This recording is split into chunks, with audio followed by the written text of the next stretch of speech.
Supreme कोर्टानं नीट UGC समुपदेशन पुढे ढकलले।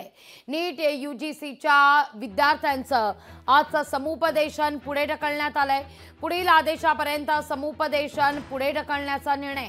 पुढील तारीख लवकरच जाहीर केली जाणार आहे। अधिक माहिती घेतो आपले प्रतिनिधी अक्षय मावळे यांच्याकडून। अक्षय, का अधिक माहिती आहे?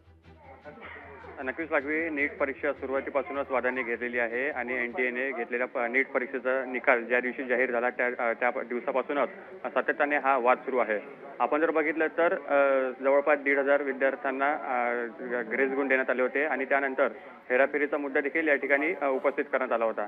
सुप्रीम कोर्टाने देखील 23 जून रोजी फेरपरीक्षा घेण्यात यावी अशी एक आदेश काढला होता। तर 1563 विद्यार्थ्यांपैकी केवळ 813 विद्यार्थ्यांनी पुनर्परीक्षेला हजेरी लावली होती।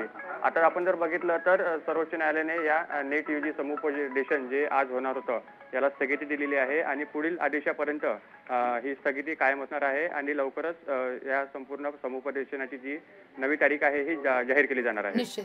अक्षय, धन्यवाद तुम्ही दिलेल्या माहिती करता। लोकशाही मराठी ऐका, पहा, जागरूक रहा।